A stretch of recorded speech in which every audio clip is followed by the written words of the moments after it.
ইমাম সাহেব দাঁড়ান। হ্যাঁ সভাপতি সাহেব বলেন। আপনাকে মসজিদে ইসকনের বিরুদ্ধে কথা বলার জন্য রাখা হয়েছে। ইসলাম যেহেতু আমাদের ইসলামের বিরুদ্ধে কথা বলছে, আমার তো কথা বলতেই হবে। আপনার যদি কথা বলতে ইচ্ছে হয় সরাসরি যায় কথা বলবেন, মসজিদের ভিতরে এইসব কথা হবে না। আর যদি কথা বলেন আপনাকে ইমামতি থেকে বের করে দেওয়া হবে। আপনি যদি ইমামত আমাকে বাধা দেন তা আমি কথা বলবো, আমাকেও বাধা দিতে পারবে না।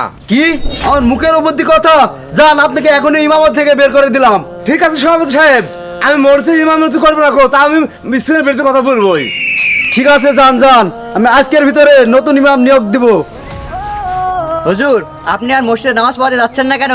আমাকে সভাপতি সাহেব ইমামতি থেকে বাদ দিয়েছে। কি ইমামতি থেকে আপনাকে কেন বাদ দিল? আমি মসজিদ হচ্ছে ইসলামের বিরুদ্ধে আলোচনা করেছি তাই। ইসকনের বিরুদ্ধে কথা বলার জন্য আপনাকে ইমামতি থেকে বাদ দিয়েছে? আমির বিষয়টা আমি দেখছি। আমাদের সভাপতি সাহেবই বুঝলো না, তুমি আর কি বুঝবে? তারপরেও আমি বিষয়টা দেখছি। ইমাম সাহেব আসসালামু আলাইকুম। ভাই। হ্যাঁ শাহজালাল, কিছু বলবে? হ্যাঁ ভাই। হ্যাঁ বলো। ভাই, আমাদের মসজিদের ইমাম সাহেবকে ইসকনের বিরুদ্ধে কথা বলার জন্য আমাদের মসজিদের সভাপতি তাকে ইমামতি থেকে বহিষ্কার করেছে। এই কথা তোমাকে কে বললো? ইমাম সাহেব নিজে আমাকে বলছে। আচ্ছা ঠিক আছে, চলো তো, ব্যাপারটা আমি দেখছি। এই সভাপতি সাহেব থামেন, আপনি আমাদের মসজিদের ইমামকে কিসের জন্য বহিষ্কার করেছেন? হুজুর মসজিদের ভিতরে ইসকনের বিরুদ্ধে কথা বলছিল, তার জন্য কি ইমামত থেকে বহিষ্কার করেছি।